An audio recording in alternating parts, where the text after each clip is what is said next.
Hi everyone, welcome. Do you see what I see? I see them flying in front of my face too. This system seems like it's been infiltrated with flying insects. It's not even so much that it was infiltrated by flying insects, because this is a brand new bin, 12 days old. So when the worms got introduced to the fresh bedding in here, I know there were no flying insects. I'm fairly certain that the flying insects came with the worms from their old home when we relocated them into their new home. Just a quick recap. The system that these worms came from was a system that ran for 400 days. And at the beginning of those 400 days, it was thought that the population of that system was no more than 36 worms. That was what we all estimated. I've got this little process where I poll the viewers to find out what they think in terms of how many worms are being launched into any of my new systems. And based on the averaging of all those estimates, what we came up with, way back then, 412 days ago, when these worms started into their new environment, previous environment, was 36 worms. And I don't have exact numbers yet because I'm still sort of collecting the estimates from the viewers on the launch of this system. But I just did some quick math, and it was thought that so far it's inconclusive at this point.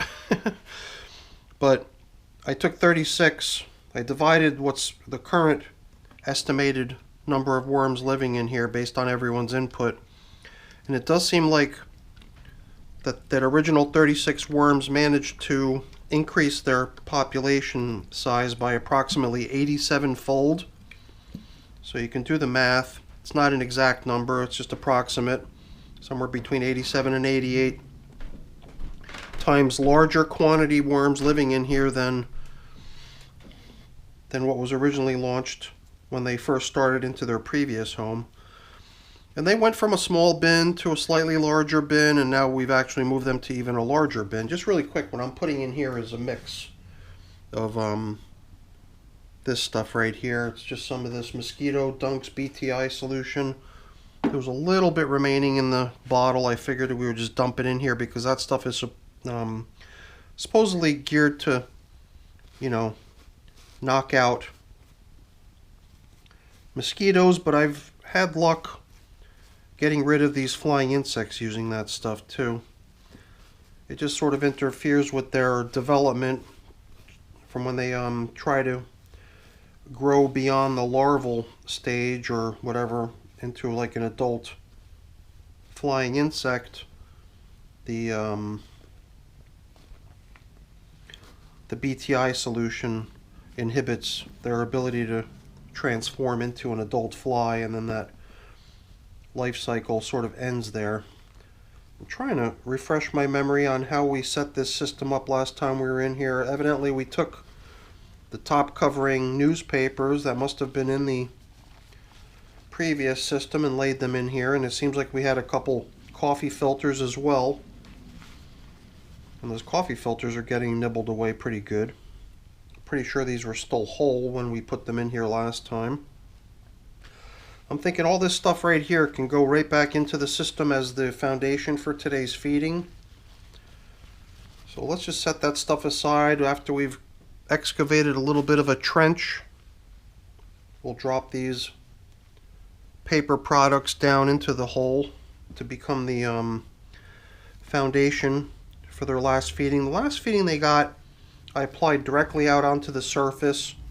So after we released the worms, we capped off that launch of this bin by sprinkling in some coffee. And then and I've got more coffee for them today, so we'll just use the coffee filter from that as the feeding is an indicator. I've got potato peels. And most people think of a radish as a little round object, but this is also radish.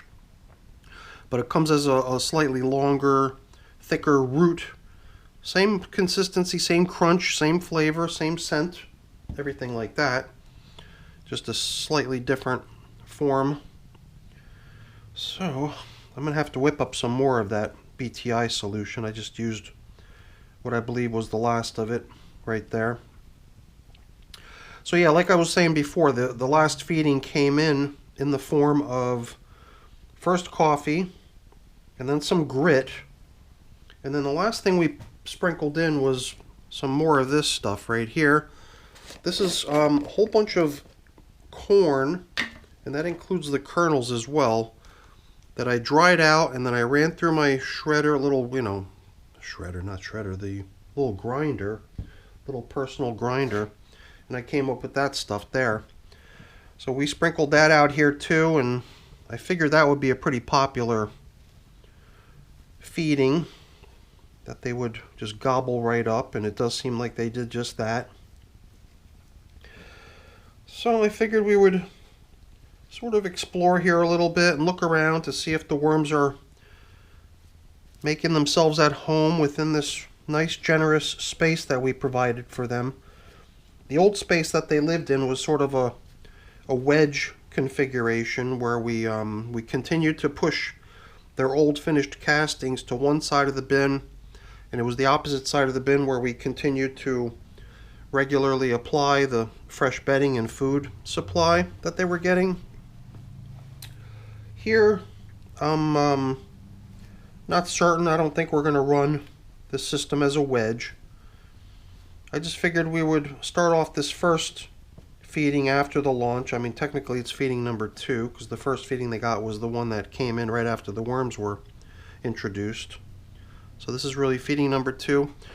Perhaps on the next go around we could try to come up with some sort of a novel approach to feeding them. I was thinking possibly doing the ping pong approach to feeding these little guys, sort of alternating from one side of the bin to the other. So we would feed one edge of the bin, the next time we come back we would feed the other side of the bin, and then it would give us a little bit more purpose for the feeding zone indicator, because the feeding zone indicator always is going in over the middle.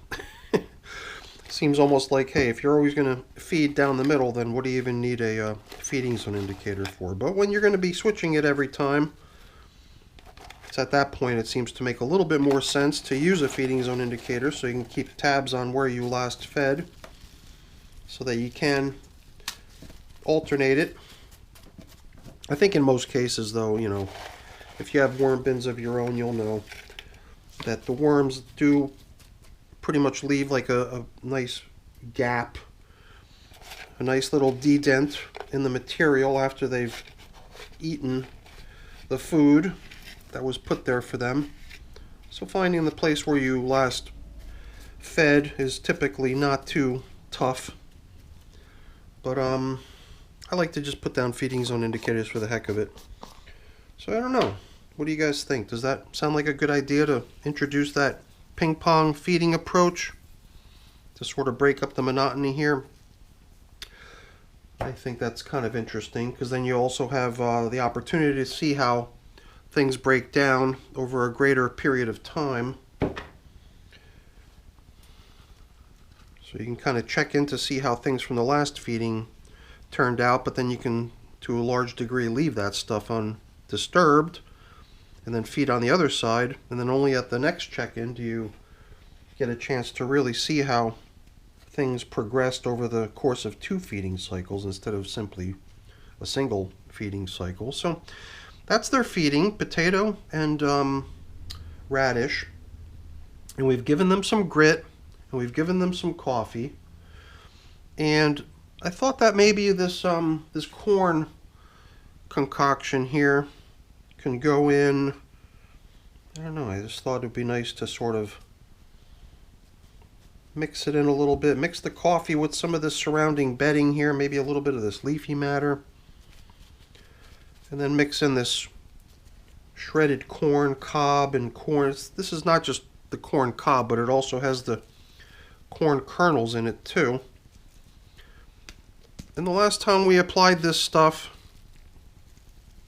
I think I had just prepared this stuff, and this was the first time we were actually test driving this stuff as a worm food. And my only guess is that they're going to really enjoy it. Other people who've used this stuff in their worm bins have also indicated that they had really good luck with the stuff and that their worms really enjoyed the stuff. So I think the stuff is going to be pretty popular. I've been actually assembling a new fresh collection of even more corn cobs to do the same thing with at some point, to take all that stuff and sort of dry it out. Next time I need to fire up the oven, we're going to dry all that stuff. So we've got a whole bunch more of dry corn cob material that could be once again ground up into a nice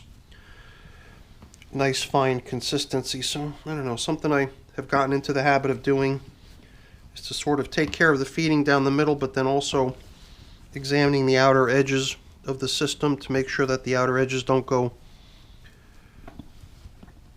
neglected.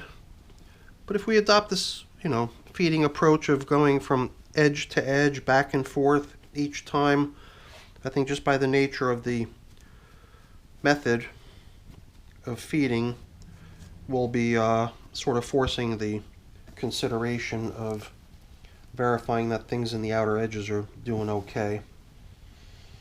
Especially in a new bin, I always like to sort of make sure that moisture levels are okay everywhere and that worms are actually exploring the material throughout the entire bin.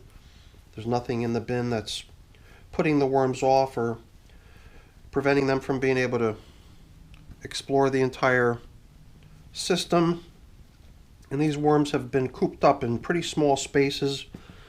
This is the biggest space they've had in quite some time, so I'm hopefully dealing with a batch of worms here that appreciates the nice spacious accommodations that we've prepared for them.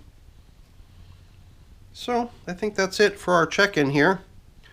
We've got our feeding zone indicator, and that's the last thing that's going to go on here.